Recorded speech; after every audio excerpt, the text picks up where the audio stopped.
प्रभुपाद प्रभुपाद प्रभुपाद जय प्रभुपाद।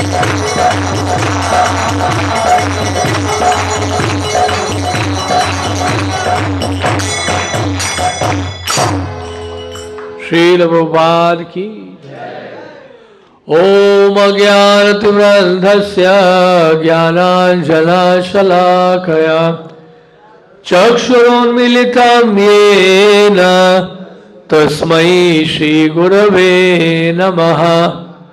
श्रीचैतन्यमनोभीष्टं स्थापितं येन भूतले स्वयं रूपः कदा मह्यं ददाति स्वपदान्तिकम्। वाञ्छाकल्पतरुभ्यश्च कृपा सिन्धुभ्यैव च पतितानां पावनेभ्यो वैष्णवेभ्यो नमो नमः। जय श्री कृष्ण चैतन्य प्रभु नित्यानंद श्री अद्वैत गदाधर श्रीवासादि गौर भक्त वृंद। बोले हरे कृष्ण कृष्ण कृष्ण हरे हरे, हरे राम राम राम हरे हरे। तो यह है श्रीमद् भगवद गीता यथारूप अध्याय 13। ये एक श्लोक है, श्लोक संख्या 35 जो इस अध्याय का अंतिम श्लोक है, जिसके माध्यम से हम समझने का प्रयास करेंगे इस पूरे अध्याय का तात्पर्य क्या है।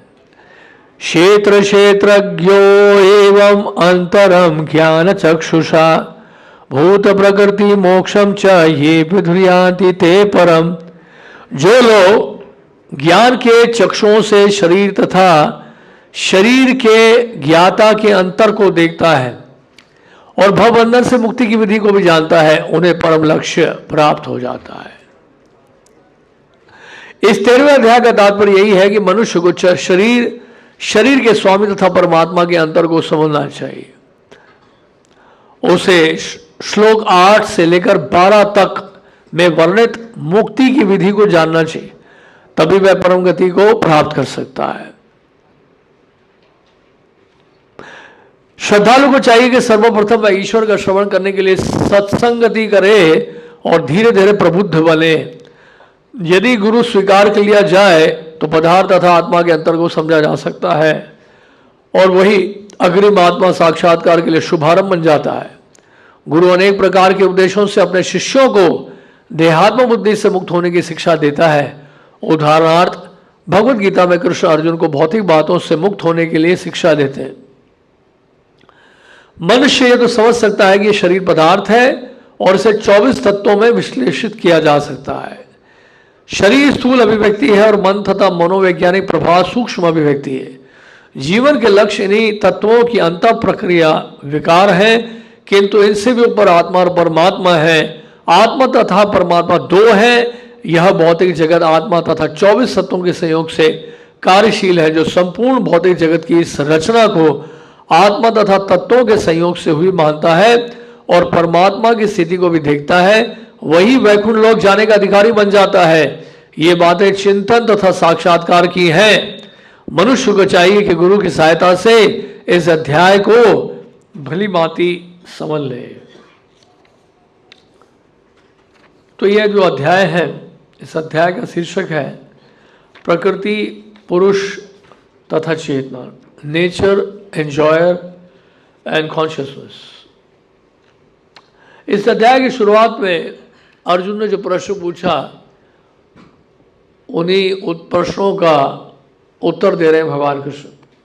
तो पहला प्रश्न ये था, अर्जुनोवाच प्रकृतिं पुरुषं चैव क्षेत्रज्ञमेव च एतद्वेदितुम् इच्छामि ज्ञानं ज्ञेयं च केशव।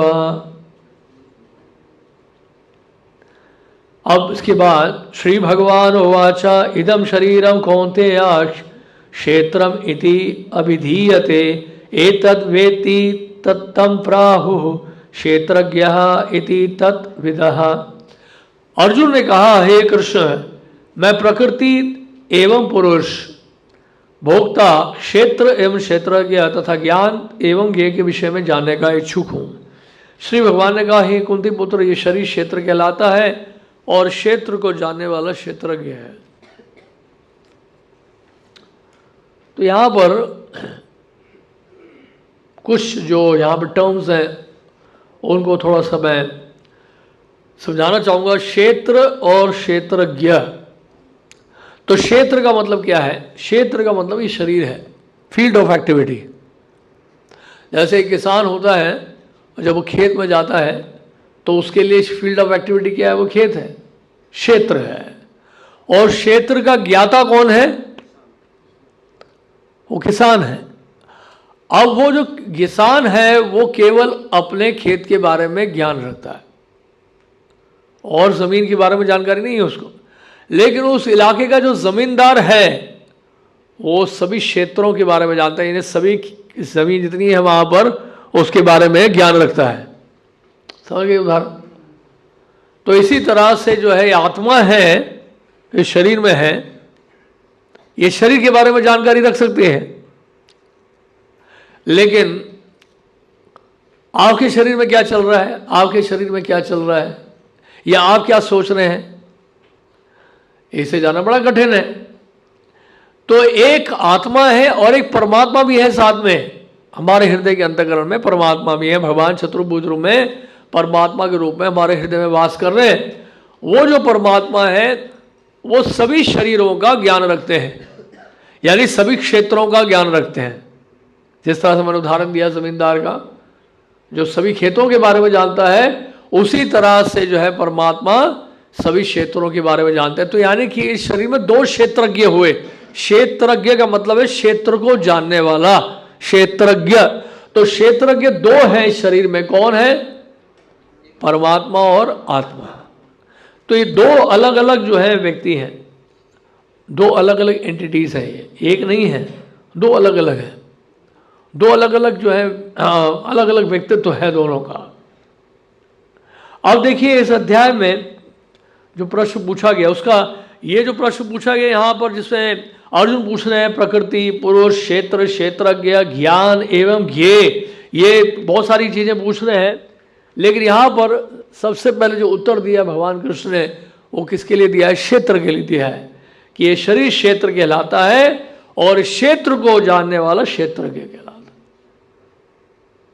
तो शरीर को जानने वाला कौन है? दो लोग हैं, आत्मा है और परमात्मा है। लेकिन आत्मा केवल इसी शरीर के बारे में जानकारी रखती है, लेकिन जो परमात्मा है वो सभी शरीरों के बारे में जानकारी रखते हैं।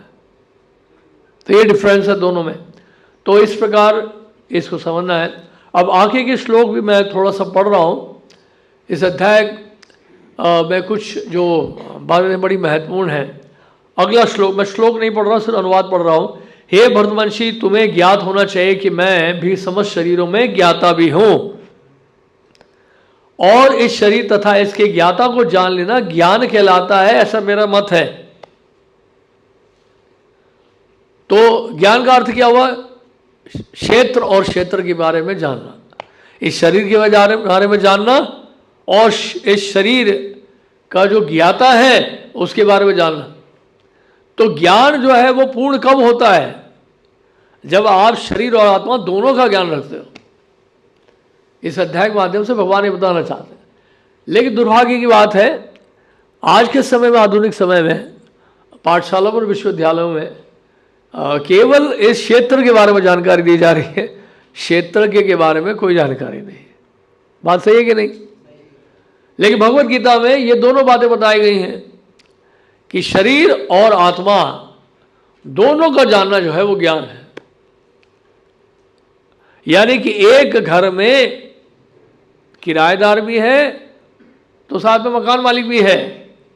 केवल घर के बारे में जानना पर्याप्त नहीं है, घर में कौन रह रहा है उसके बारे में जानना भी जरूरी है कि नहीं? आप बोले कि बहुत बड़ी कोठी है जी, बहुत बड़ा बंगला है, लेकिन बंगला है किसका? ये किराएदार कौन है, मकान मालिक कौन है, ये अगर नहीं जाना तो आपका ज्ञान क्या हुआ?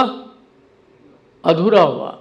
बेंटली खड़ी है, मर्सिडीज खड़ी है, रोल्स रॉयस खड़ी है, बहुत तारीफ कर रहे हैं आप, लेकिन अगला प्रश्न ये है कि ये गाड़ी है किसकी?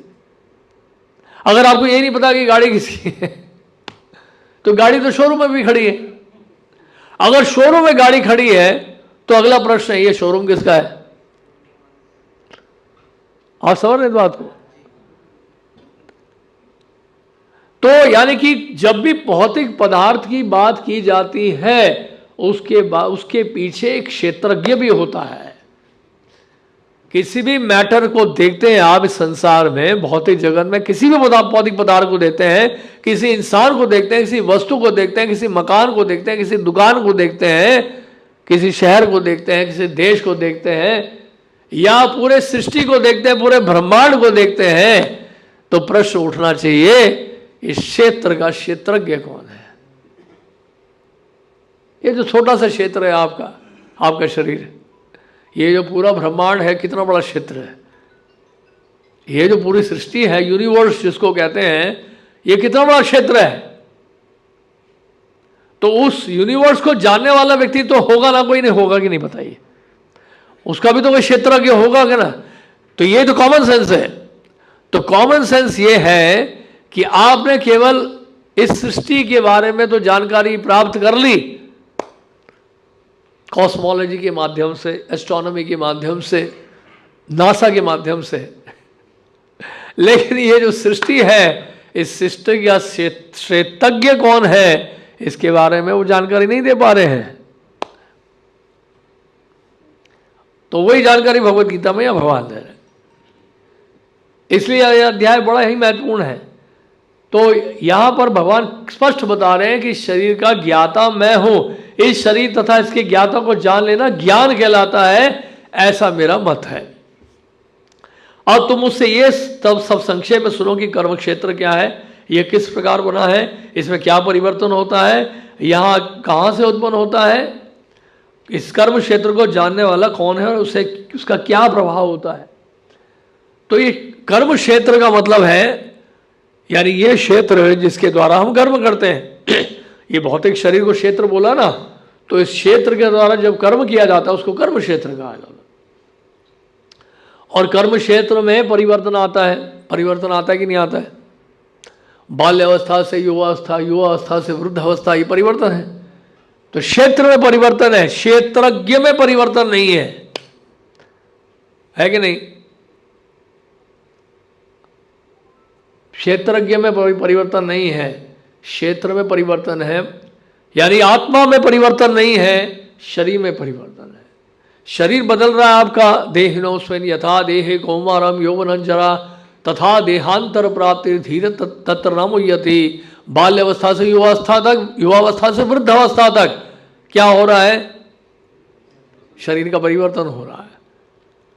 और इसी तरह से जो है जीवन के अंतकाल में क्या होता है? आत्मा इस शरीर को छोड़ के दूसरे शरीर में प्रवेश कर जाती है।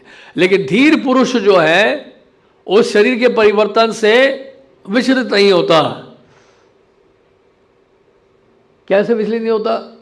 क्योंकि वो जानता है, उसको रियलाइजेशन हो गया है, अनुभव हो गया है, साक्षात्कार हो गया कि मैं शरीर नहीं हूं, मैं घर नहीं हूं, ये घर मेरा है, मैं गाड़ी नहीं हूं, ये गाड़ी मेरी है, मैं गाड़ी से अलग हूं, मैं घर से अलग हूं।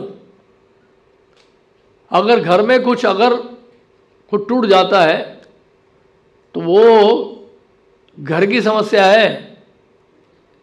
मैं उस अगर पहचान करके दुखी होता हूं, ये मेरा भ्रम है, क्योंकि मैं घर नहीं हूं, क्योंकि मैंने उससे अपनी पहचान कर ली है कि ये मेरा घर है, और ये सोच रहा हूं कि मैं इस घर में हमेशा के लिए रहूंगा। इस कारण से मैं विचलित हो रहा हूं। तो ये बहुत महत्वपूर्ण ज्ञान है। अगर ये ज्ञान प्राप्त हो जाए भगवत गीता का, हमें भगवत गीता की शिक्षाओं को अपने जीवन में उतार ले अगर हम लोग, तो इस संसार में रहते हुए कभी विचलित नहीं होंगे। सारी समस्याओं का कारण क्या है? इस देह से अपनी पहचान करना, देह को अपना मान लेना, ये सबसे बड़ी समस्या है। उसी से सारा जो है सुख और दुख का कार्यक्रम शुरू होता है। तो शरीर में परिवर्तन है। तो फिर आगे बता रहे विभिन्न वैदिक ग्रंथों में विभिन्न ऋषियों ने कार्यकलापों के क्षेत्र तथा उन कार्यकलापों की ज्ञाता के ज्ञान का वर्णन किया है। इससे विशेष रूप से वेदांत सूत्र में कार्य कारण के समस्त तर्क समेत प्रस्तुत किए गए हैं। अब यहां पर भगवान कृष्ण ये भी बता रहे हैं कि जो बड़े बड़े ऋषि मुनि हैं उन्होंने भी जो है इसके बारे में चर्चा की है, उन्हें भी इसका वर्णन किया है। हालांकि भगवान कृष्ण सर्वोच्च अधिकारी है, उनका कहना ही पर्याप्त है, लेकिन फिर भी एक वो उदाहरण स्थापित करते हुए वो कोट कर रहे हैं कि ऐसे ऋषि मुनि हैं जिन्होंने इस ज्ञान को प्राप्त किया हुआ है।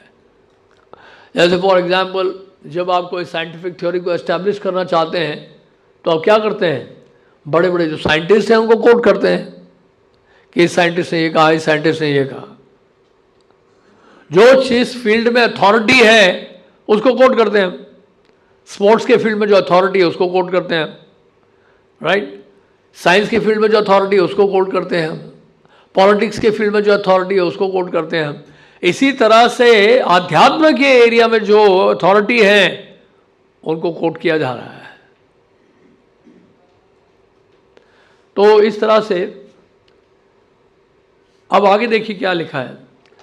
पंच महाभूत अहंकार बुद्धि अव्यक्त तीनों गुणों की अप्रकट अवस्था, दसों इंद्रियों तथा मन, पांच इंद्रिय विषय, इच्छा द्वेष सुख दुख संघात जीवन के लक्षण तथा धैर्य, इन सब को संक्षेप में कर्म का क्षेत्र तथा उसकी अंतः क्रियाएं कहा जाता है। तो जहां आत्मा का संसर्ग इस शरीर से हो जाता है तो उसमें सारी चीजें पाई जाती हैं। क्या क्या पाई जाती हैं? पंचभूत। पंचभूत का मतलब क्या है? पृथ्वी, अग्नि, जल, वायु और आकाश। ठीक है, ये शरीर से बना हुआ है। अहंकार यानी कि फॉल्स ईगो, ईगो, बुद्धि, इंटेलिजेंस, प्रकृति के तीन गुण जो अव्यक्त रूप में हैं, अप्रकट अवस्था, दसों इंद्रियां। दसों इंद्रियां कौन से हैं? पांच ज्ञान इंद्रियां और पांच कर्म इंद्रियां, और उसके बाद मन, माइंड, पांच इंद्रिय विषय। इंद्रिय विषय का मतलब क्या है? सेंस ऑब्जेक्ट, रूप, गंध, स्पर्श, ये सब है ना। तो इस तरह से पांच इंद्रिय विषय हो गए, और उसके बाद फिर इच्छा द्वेष सुख दुख संघात जीवन के लक्षण तथा धैर्य। तो ये सारा जो है सबको संक्षेप में कर्म का क्षेत्र तथा उसकी अंतःक्रिया कहा जाता है। तो ये सारा क्षेत्र में ही आ जाता है, ये सब जो है क्षेत्र के दायरे में आ जाता है। तो इस तरह से ये यहां पे बता रहे हैं।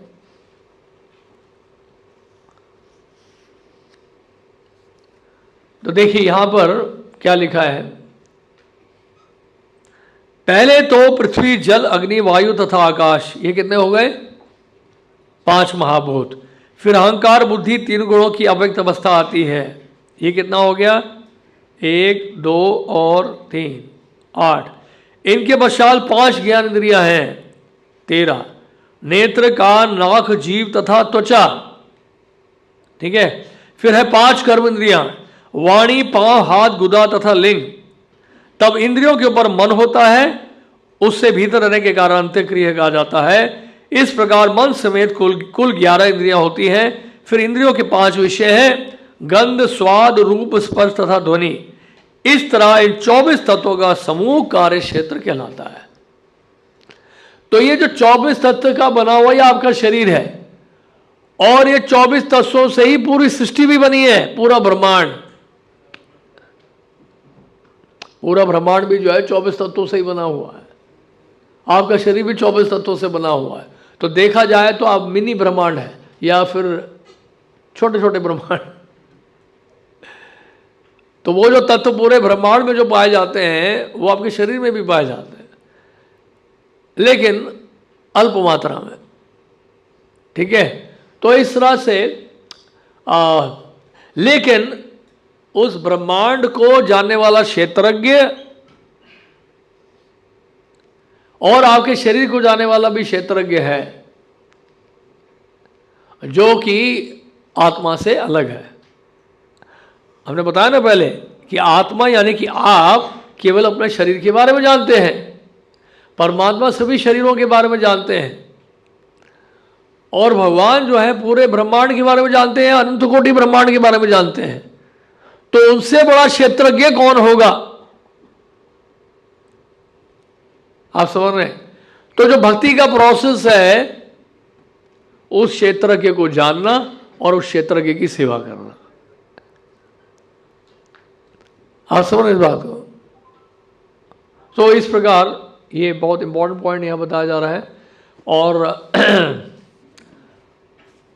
8वां और 8, 9, 10, 11, 12 ये जो बेसिकली अब जो बताया जा रहा है 8 से लेकर 12वां श्लोक जो है, यहां जो डिस्क्रिप्शन दिया जाएगा, इसमें बताया जाएगा कि ये ज्ञान प्राप्त करने की, इस ज्ञान को प्राप्त करने का क्या प्रोसेस है, व्हाट इज द प्रोसेस। तो ये प्रोसेस जो है 8वें श्लोक से 12वें श्लोक तक बताया गया। बड़ा इंपॉर्टेंट है, बड़े ध्यान से सुनिएगा। और भगवान कृष्ण इस श्लोक के माध्यम से बताना चाह रहे हैं इसी को ज्ञान कहा जा सकता है, इसके अतिरिक्त बाकी सब अज्ञान है, ऐसा भगवान कृष्ण कह रहे हैं 13वें अध्याय के 8वें श्लोक से 12वें श्लोक तक। बड़े ध्यान से सुनिएगा। विनम्रता, दंभहीनता, अहिंसा, सहिष्णुता, सरलता, प्रमाणिक गुरु के पास जाना, पवित्रता, स्थिरता, आत्मसंयम, इंद्र तृप्ति के विषयों का परित्याग, अहंकार का अभाव, जन्म मृत्यु वृद्धावस्था तथा रोग के दोषों की अनुभूति, वैराग्य, संतान, स्त्री, घर तथा अन्य वस्तुओं की ममता से मुक्ति, अच्छी तथा बुरी घटनाओं के प्रति संभाव, मेरे प्रति निरंतर अनन्य भक्ति, एकांत स्थान में रहने की इच्छा। एकांत स्थान में रहने की इच्छा का मतलब है कि केवल भक्तों के संग में रहने की इच्छा। एकांत में रहने का मतलब ये नहीं कि जंगल में जाके अकेले रहे। एकांत का मतलब यहाँ पर है कि भक्तों के संग में रहने की केवल इच्छा। जन समूह में विलगाव, आत्म साक्षात्कार की महत्ता। जन समूह से विलगाव का मतलब है उन लोगों से दूर रहते हैं। कौन? जो ज्ञानी है। किससे दूर रहते हैं? जो कृष्ण भावना भावित नहीं है, यानी उन लोगों से उतना ही उनका सरोकार है जितने की आवश्यकता है, उससे अधिक नहीं। आत्म साक्षात्कार की महत्ता को स्वीकारना तथा परम सत्य की दार्शनिक खोज, इन सब को मैं ज्ञान घोषित करता हूं। इनके अतिरिक्त जो भी है वह सब अज्ञान है। अब देखिए यहां पर बड़ा इंटरेस्टिंग है ये जो बात बताई जा रही है।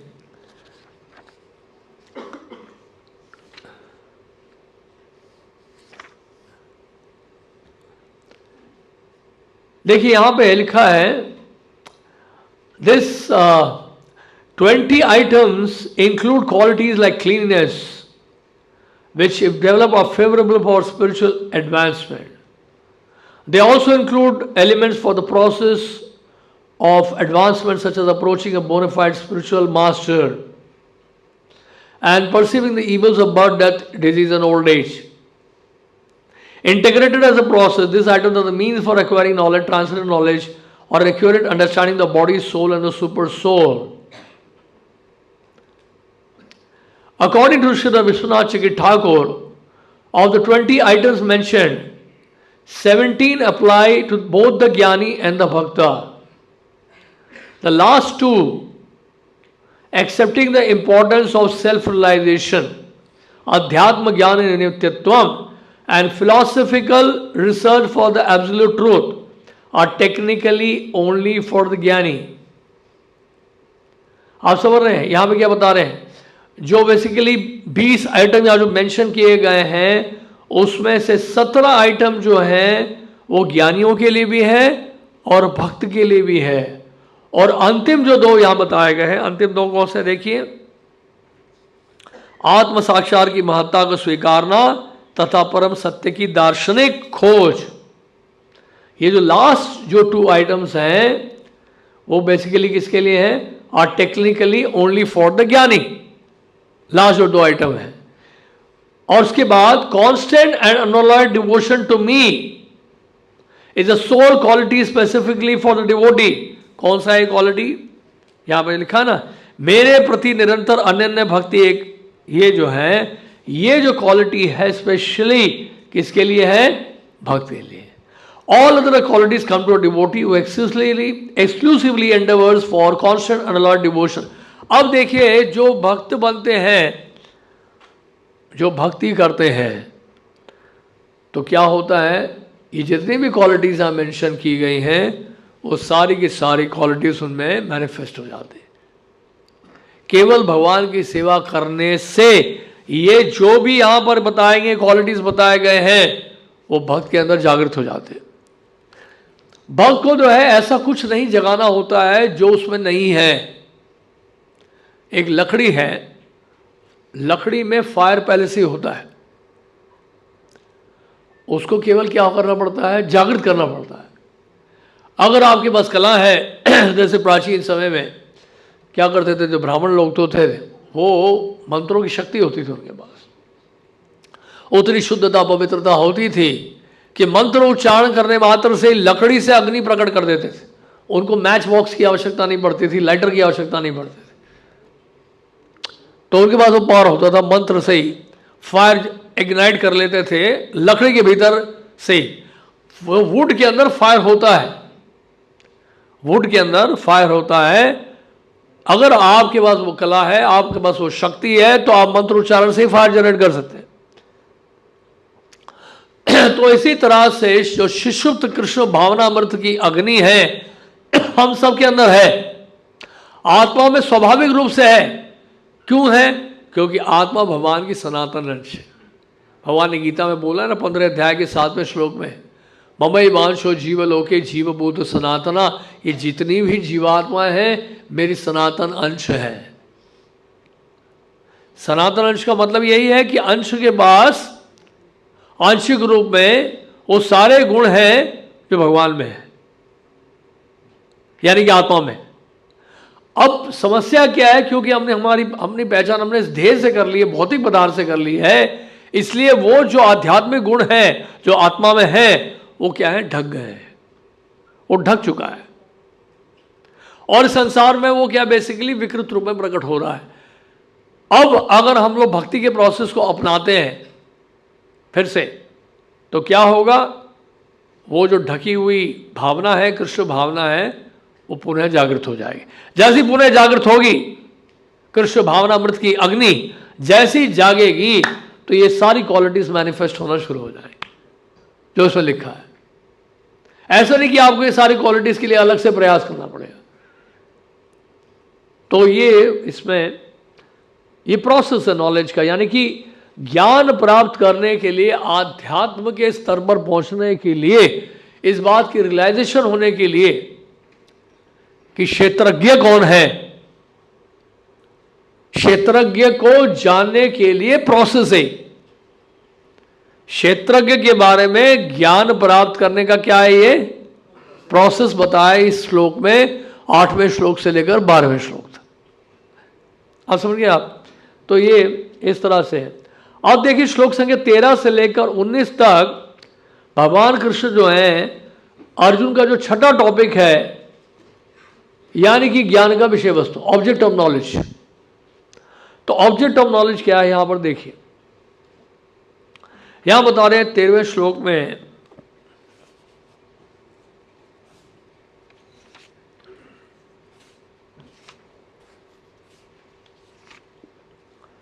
अब मैं तुम्हें ज्ञेय के विषय में बतलाऊंगा जिसे जानकर तुम नित्य ब्रह्म का आस्वादन कर सकोगे। ये ब्रह्म, ये आत्मा जो अनादि है और मेरे अधीन है, इस भौतिक जगत के कार्य कारण से परे स्थित है।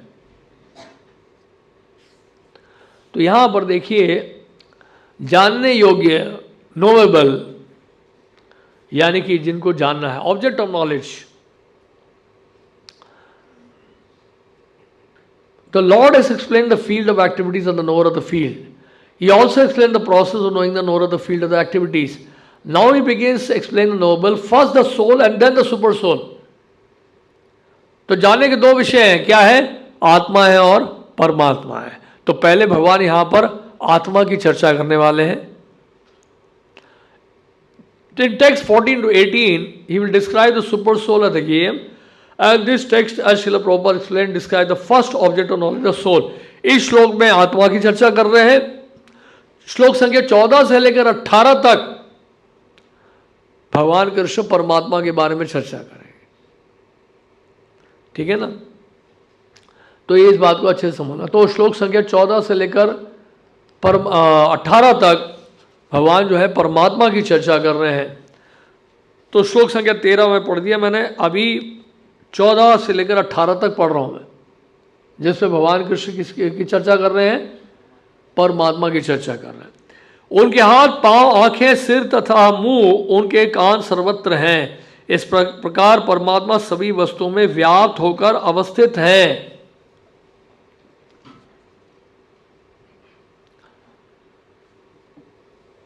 तो बेसिकली किसका मतलब यह है, जब यहाँ बताया जा रहा है कि हर जगह उनके हाथ हैं, पांव हैं, आंखें हैं, सर है, मुख है, कान है, इसका मतलब क्या है?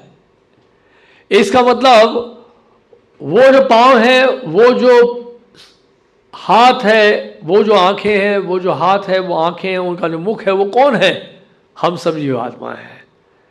हम सब जीवात्माएं परमात्मा के सहायक बनकर, जीवात्मा भी हर जगह व्याप्त है परमात्मा के साथ।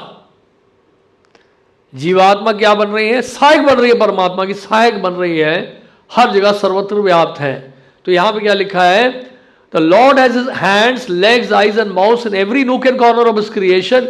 This means expansion the differentiated parts and parcel called जीवास or living entities are assisting hands of the Lord and all of them are meant for rendering a particular pattern of service to the Lord.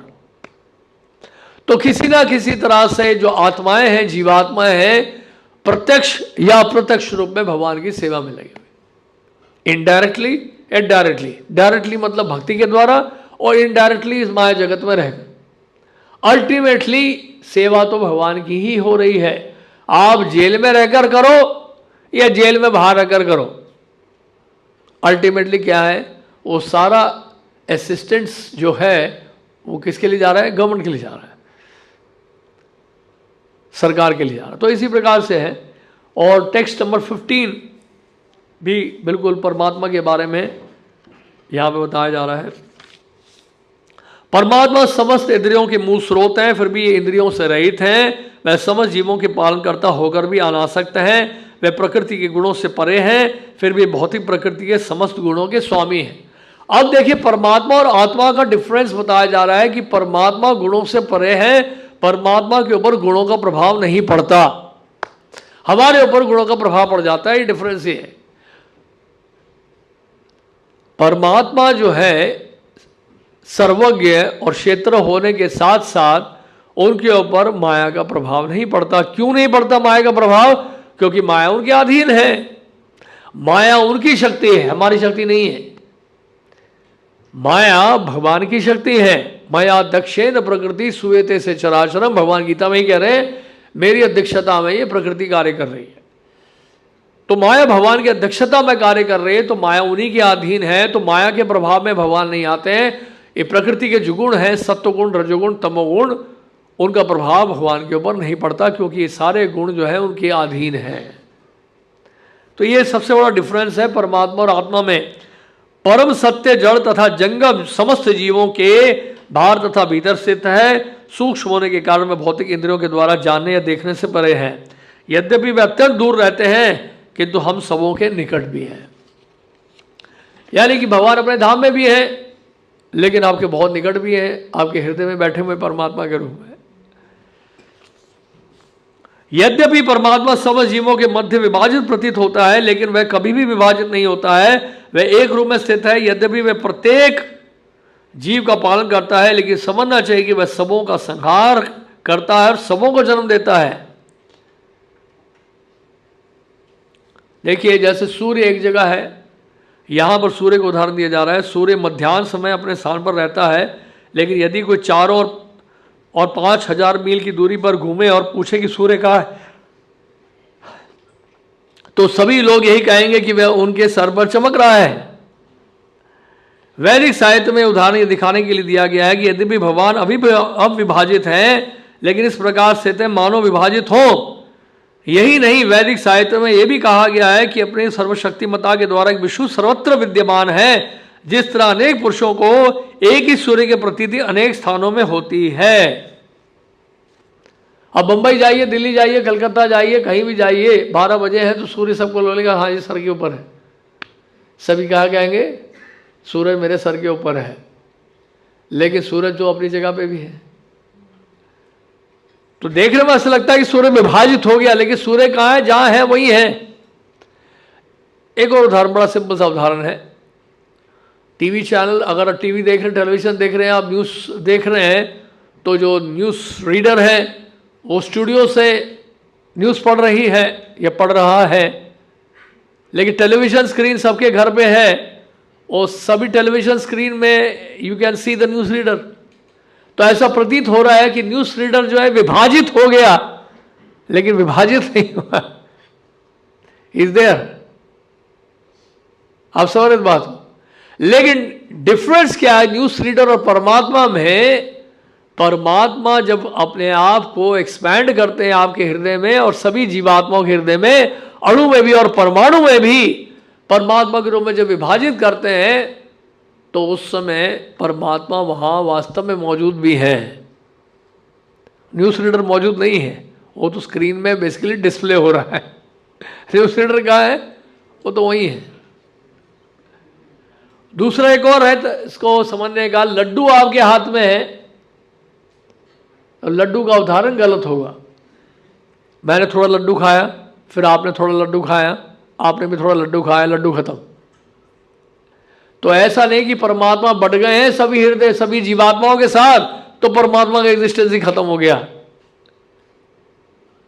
परमात्मा फिर भी है, भगवान फिर भी है। आप समझ मेरी बात को? तो इस तरह से बेसिकली क्या है, साइमल्टेनियसली वन एंड डिफरेंट। तो हर जगह होते हुए भी गोलोक एवं निवसति अखिलात्म भूतो, सभी जीवात्माओं के हृदय में रहते हुए भी भगवान अपने धाम में है। So that's the point. तो इस तरह से इसको समझना है। वह समस्त प्रकाशमान वस्तुओं के प्रकाश स्रोत हैं, वे भौतिक अंधकार से परे हैं और अगोचर है, वह ज्ञान है, ये है ज्ञान के लक्ष्य हैं, सबके हृदय में स्थित हैं। तो ये देखिए 14 से लेकर 18 तक क्या चर्चा हुई? परमात्मा के बारे में चर्चा हुई। अब 19वें श्लोक में क्या कह रहे हैं देखिए, इस प्रकार मैंने कर्म क्षेत्र ज्ञान तथा ज्ञेय का संक्षेप में वर्णन किया है। इसे केवल मेरे भक्ति ही पूरी तरह समझ सकते हैं और इस तरह मेरे स्वभाव को प्राप्त कर सकते हैं। तो कौन समझ सकता है इस बात को? क्षेत्र क्षेत्रज्ञ, और क्षेत्र को क्षेत्रज्ञ को जानने की जो विधि है, कौन अच्छे से समझ सकता है? भगवान क्या कह रहे हैं? केवल भक्ति समझ सकता है। जो भक्त नहीं समझ नहीं पाते हैं। क्यों नहीं समझ पाते हैं? उसका कारण यह है कि वो ये सोचते हैं कि परमात्मा और आत्मा में कोई अंतर ही नहीं है। आत्मा जो है फिर बाद में परमात्मा में लीन हो जाएगी जब मुक्त हो जाएंगे। तो इस तरह का कंफ्यूजन उनके अंदर बना रहता है। आत्मा भी कभी परमात्मा में लीन होने का कोई मतलब ही नहीं है, क्योंकि आत्मा का अपना अस्तित्व है, परमात्मा का अलग अस्तित्व है। दोनों कभी एक नहीं होंगे। इसलिए भगवान ने गीता में स्पष्ट बता दिया 4थे अध्याय में भी कि मेरे और तुम्हारे अनेकानेक जन्म हो चुके हैं, मुझे सभी जन्मों का स्मरण है, तुम्हें नहीं है। That is the difference. हमें तो यही याद नहीं है पिछले हफ्ते हम लोग कहाँ थे, क्या कर रहे थे। अचानक पूछें आपसे तो आपको थोड़ा सोचना पड़ जाएगा। उस दिन क्या कपड़े पहने थे आपने, उस दिन आपने क्या खाया था, तो आप बहुत दिमाग लगाना पड़ेगा। नहीं, लेकिन भगवान कह रहे हैं कि मुझे सभी जन्मों का याद है। उन्होंने यही बता दिया 4थे अध्याय की शुरू में। क्या बोला उन्होंने? इमं विवस्वते योगम प्रोक्त्वाम अहम अव्ययम। मैंने ये जो दिव्य ज्ञान है सूर्य दिव्य विश्वान को दिया। कब दिया जानते हैं? भगवत गीता का ज्ञान भगवान कृष्ण कहते हैं मैंने सूर्य दिव्य विश्वान को दिया 12 करोड़ साल पहले। अब आपको याद है 12 करोड़ साल पहले क्या था, लेकिन भगवान को याद है। तो हालांकि हम भी थे उस समय, हम भी उस समय थे, शरीर अलग था हमारा, ये भौतिक शरीर अलग था, आत्मा होने के नाते हम तब भी थे। लेकिन भगवान का इनसाइड और आउटसाइड एक ही है, उनका कोई भौतिक पदार्थ नहीं है। उनका शरीर जो है पूरा क्या है, स्पिरिचुअल है, स्पिरिचुअल फॉर्म है, मेटीरियल फॉर्म है ही नहीं। तो ये बहुत बड़ा डिफरेंस है। तो यहाँ पे बता रहे हैं कि भक्त के द्वारा ही समझा जा सकता है। अब बता रहे हैं 20 से लेकर 27वें श्लोक तक, next set of versus explain प्रकृति एंड पुरुष। 20 से लेकर 27 के बीच में किस चीज की व्याख्या हुई है, प्रकृति यानी मटेरियल नेचर और पुरुष। पुरुष मतलब enjoy. The first to topics about which Arjun inquired, यानी जो पहले दो विषय पहले श्लोक में जो पूछा था प्रकृति और पुरुष के बारे में, उन दो प्रश्नों का उत्तर अब भगवान कृष्ण दे रहे हैं, श्लोक संख्या 20 से लेकर 27 तक। क्लियर? अब इसको पढ़ते हैं हम। प्रकृति तथा जीवों को अनादि समझना चाहिए, उनके विकार तथा गुण प्रकृति जन्य हैं।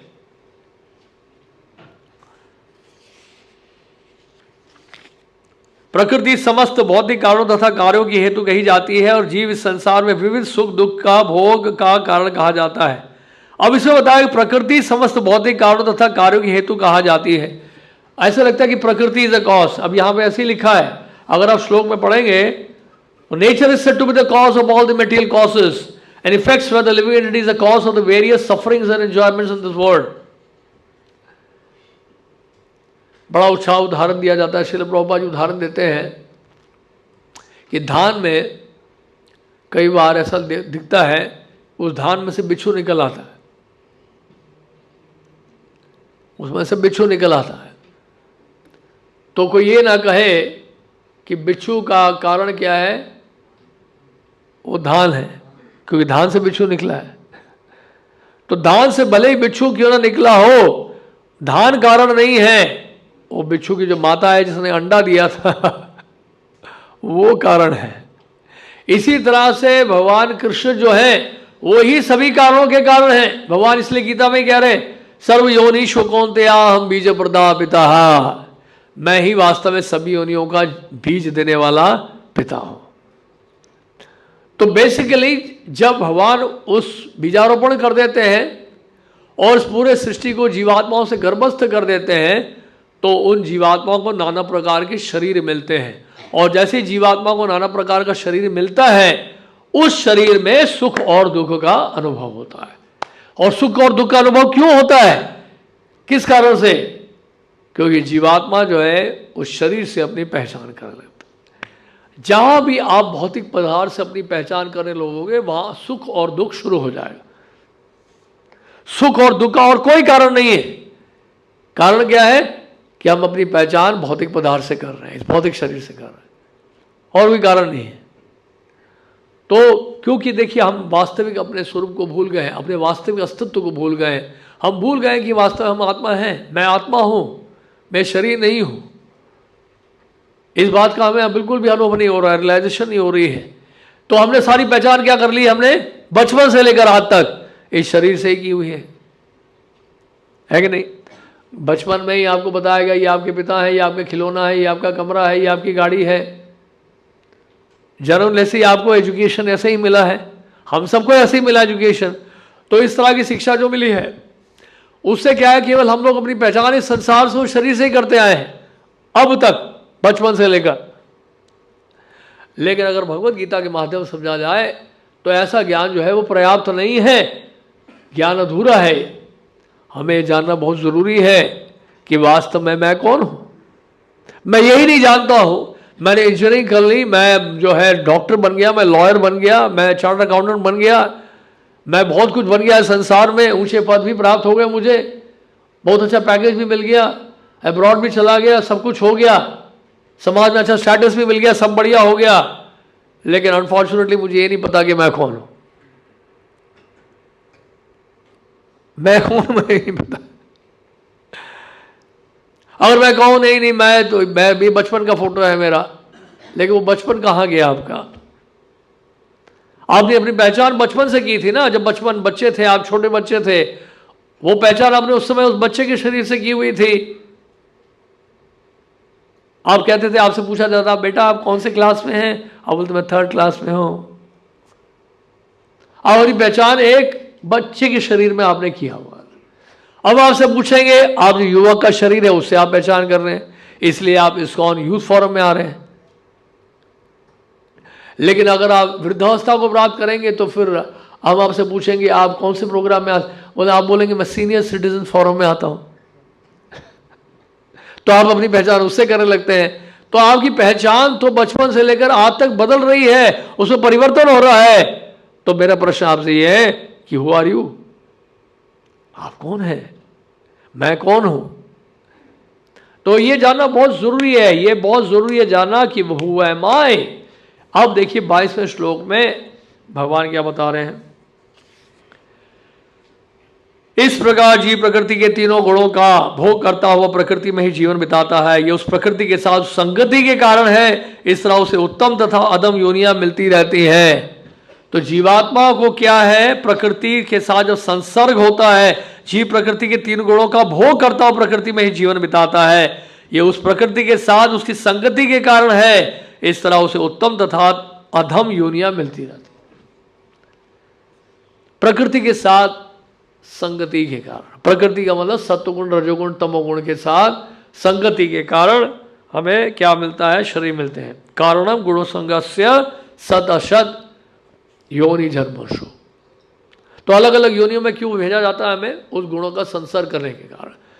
तो बुद्धिमान व्यक्ति कौन है, जो अब यह समझे कि मैंने गुणों के संसर्ग के कारण मुझे शरीर मिला है, अब मुझे किसका संग करना चाहिए, यह प्रश्न उठना चाहिए। किनके संग करने से मैं गुणों के प्रभाव से बच सकता हूं। यह है वास्तव में इंटेलिजेंस। यह इंटेलिजेंट क्वेश्चन क्या है कि हाँ, गुणों के संगति के कारण मेरे को इतने सारे शरीरों से, इतने सारी योनियों से गुजरना पड़ा। अब मुझे क्योंकि मनुष्य शरीर प्राप्त हुआ है, सो मैं ये क्वेश्चन पूछना चाहता हूं आपसे। प्रश्न मेरा यह है कि आप बताइए प्रभु जी कि अब मैं किसका संग करूं। ऐसा कौन सा संग है जिसके संगति में गुणों का प्रभाव ना पड़े। तो उसी के लिए हम भगवद गीता का श्रवण कर रहे हैं, जहां पर भगवान कृष्ण का संग प्राप्त हो रहा है हमें उनकी वाणी के द्वारा। तो ऐसी संगति से क्या होगा, भक्तों की संगति से क्या होगा, जो भगवान कृष्ण की वाणी आप तक पहुंचा रहे हैं, ऐसी संगति से हम अपने गुणों से ऊपर उठ पाएंगे। तो ये है सबसे इंपॉर्टेंट पॉइंट यहां पर। अब आगे 23वें श्लोक में क्या बता रहे हैं।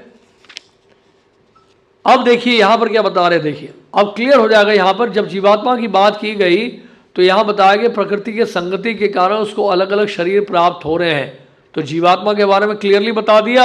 अब जो है भगवान अपने बारे में बता रहे हैं। तो भी शरीर में एक अन्य दिव्य भोक्ता है, यानी कि परमात्मा जो ईश्वर है, परम स्वामी है और साक्षी तथा अनुमति देने वाले के रूप में विद्यमान है, और जो परमात्मा कहलाता है। इससे बड़ा क्लियर हो रहा है कि जीवात्मा और परमात्मा दोनों अलग हैं। जीवात्मा प्रकृति के संगति में आता है, उसको नाना प्रकार की योनियां प्राप्त होती हैं। लेकिन भगवान जो परमात्मा की बात कहते हैं तो क्या कह रहे हैं, शरीर में एक अन्य दिव्य भोक्ता है जो ईश्वर है, परम स्वामी है और साक्षी तथा अनुमति देने वाले के रूप में विद्यमान है, और जो परमात्मा कहलाता है। अब समझ रहे हैं, जो व्यक्ति प्रकृति जीव प्रकृति के गुणों की अंतःक्रिया से संबंधित इस विचारधारा को समझ लेता है, उसे मुक्ति की प्राप्ति सुनिश्चित है। उसकी वर्तमान स्थिति चाहे जैसी हो, यहां पर उसका पुनर्जन्म नहीं होता। ऐसे भी लोग हैं जो यद्यपि आध्यात्मिक ज्ञान से अवगत नहीं होते, पर अन्यों से परम पुरुष के विषय में सुनकर उनकी पूजा करने लगते हैं। ये लोग प्रामाणिक पुरुषों से श्रवण करने की मनोवृत्ति होने के कारण जन्म तथा मृत्यु के पथ को पार कर सकते हैं। तो कहने का मतलब यह है कि तो क्या और तरीका है गुणों के प्रभाव से बचने का, क्या तरीका बता रहे हैं। प्रामाणिक पुरुषों से श्रवण करने की मनोवृत्ति होने के कारण जन्म तथा मृत्यु के पथ को पार कर सकते हैं। यानी भगवान के बारे में सुनना, भगवान की वाणी को सुनना, वो श्रवण ही आपको गुणों के प्रभाव से बचाएगा। इतना प्रभाव है केवल श्रवण करने मात्र से। और जो दिन रात सेवा में लगे भगवान के, उनके बारे में क्या कहना, सोच के देखिए, है कि नहीं। तो इस तरह से हे भरतवंशु में श्रेष्ठ, ये जान लो कि चर तथा अचर जो भी तुम अस्तित्व में दिख रहा है वह कर्म क्षेत्र तथा क्षेत्र के ज्ञाता का संयोग मात्र है। It's a combination of what, field of activity and the knower of the field. क्षेत्र और क्षेत्र का ही वास्तव में संयोग मात्र है। जो भी कुछ आप संसार में देख रहे हैं इन दोनों का ही संयोग है। क्या? क्षेत्र और क्षेत्र का ही संयोग है। यह हो गया 27वें श्लोक तक जो हमने बताया, इसका डिस्क्रिप्शन दिया गया पुरुष और प्रकृति के बारे में। अब देखिए आगे के श्लोक है 27 से लेकर क्या डिस्क्रिप्शन दे रहे हैं यहाँ। The final section of the chapter 27 to 35 summarizes the information already presented and explains how to distinguish the kshetra from the kshetragya। तो बेसिकली अब तक जो बताया गया है उसका फिर से एक सारांश प्रस्तुत किया गया है। किसके बारे में? क्षेत्र और क्षेत्र के बारे में। क्षेत्र और क्षेत्रज्ञ क्या है, क्षेत्र क्षेत्रज्ञ से किस तरह से भिन्न है, किस तरह से अलग है। और फिर वापस हम लोग आते हैं। तो इस तरह से ये 35वें श्लोक तक की व्याख्या की गई है। और इसलिए अंत में जो भगवान कृष्ण ने जो बोला, जिसको हमने आज शुरू में बताया था, वो ये है कि जो लोग ज्ञान के चक्षुओं से शरीर तथा शरीर के ज्ञाता के अंतर को देखता है और भवबंधन से मुक्ति की विधि को भी जानते हैं, उन्हें परम लक्ष्य प्राप्त होता है। तो इस तरह से क्षेत्र और क्षेत्रज्ञ के बारे में जानना और क्षेत्रज्ञ की सेवा में लगना, ये वास्तव में मनुष्य जीवन की सिद्धि है। हरे कृष्ण। हेलो प्रभुपाद की जय। कोई एक आध प्रश्न तो पूछ सकते हैं, नहीं तो स्टार्ट कर दे, वीडियो शुरू कर दे।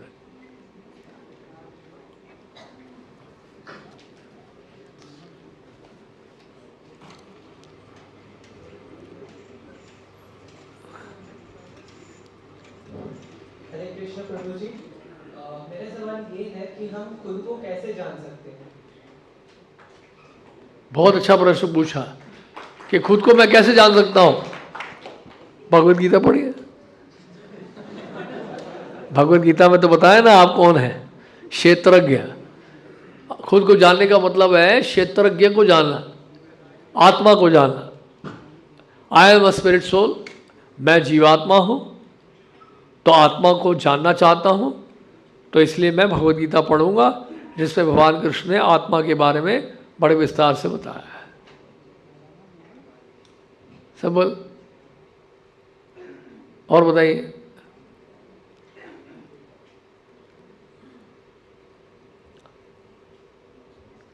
हरे कृष्ण प्रभु जी, मेरा सवाल ये है कि हमारे अंदर परमात्मा रहते हैं, फिर भी हम तमोगुण में क्यों आ जाते हैं? मतलब वो रोकते क्यों हैं अगर हमारे अंदर परमात्मा रहते हैं? Good question. वो कह रहे हैं परमात्मा हमारे अंदर ही बैठे हैं, वो क्यों नहीं रोक रहे हमें गलत कार्य करने से।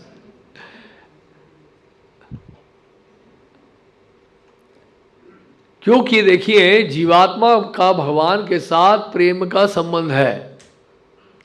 जब प्रेम की बात की जाती है तो वहां पर भगवान देखिए परम स्वतंत्र है। The Lord is supremely independent. अब भगवान के हम अंश हैं, जब अंश हो गए तो वो गुण हमारे अंदर भी होने चाहिए ना।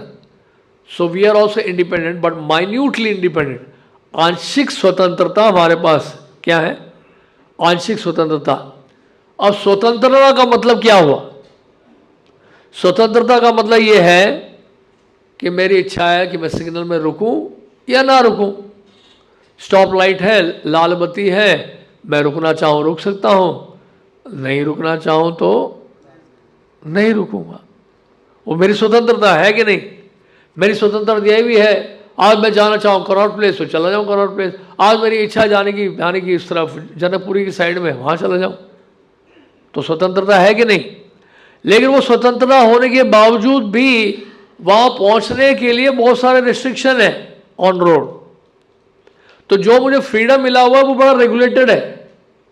जो मुझे फ्रीडम मिला है बड़ा रिस्ट्रिक्टेड और रेगुलेटेड है।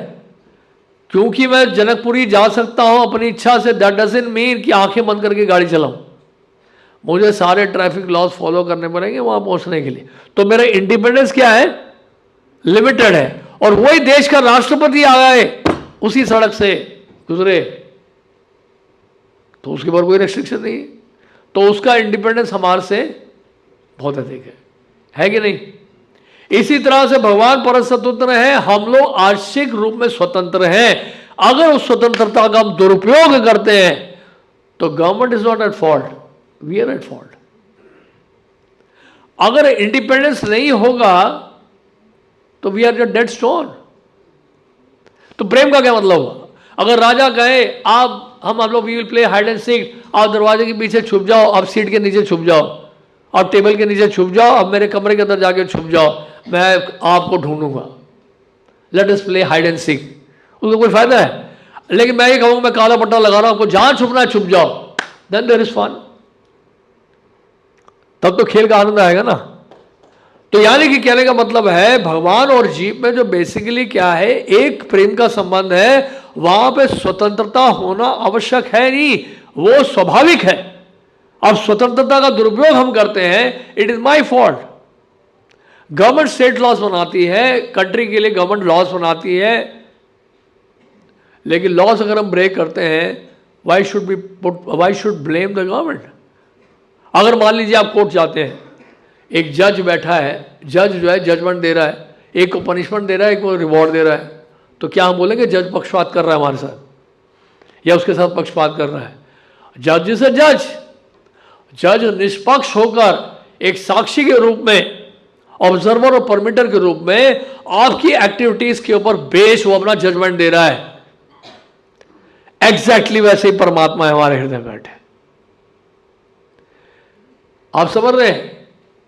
तो आपके पास वो स्वतंत्रता है, दैट मीन्स, और वो भी मनुष्य जीवन में एक बहुत बड़ी जिम्मेदारी होती है कि हम एक ही कार्य जो कर रहे हैं बड़ा संभल के करना है, because we are suppose to be responsible as a human being.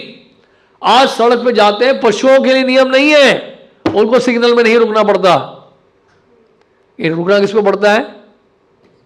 इंसान को। एयरपोर्ट आप जाते हैं, वीजा आपके लिए लगता है, अमेरिका आपको जाना है, यूरोप जाना है, वीजा आपके लिए लगता है, मनुष्यों के लगता है। ह्यूमन फॉर्म ऑफ लाइफ क्या रिस्पॉन्सिबिलिटी का है, लेकिन इससे बड़ी सबसे बड़ी जिम्मेदारी क्या है उसको हम भूल जाते हैं। सांसारिक जिम्मेदारी तो समझ लेते हैं, लेकिन सबसे बड़ी जिम्मेदारी जो है भगवान की सेवा, उसको हम भूल जाते हैं। जब उसको हम भूल जाते हैं तो फिर वो भगवान की गलती नहीं, हमारी गलती है। तो Lord has given us independence, लेकिन इंडिपेंडेंस को अगर मिसयूज करेंगे तो फिर उसका परिणाम ही हमें भुगतना पड़ेगा। सदुपयोग और दुरुपयोग वो हमारे हाथ में है। तो इसलिए इसको ऐसे समझना है, ठीक है ना? हरे कृष्ण। ओके, विशेष धन्यवाद देंगे प्रभु जी का। एक बार हरे कृष्ण महामंत्र बोल के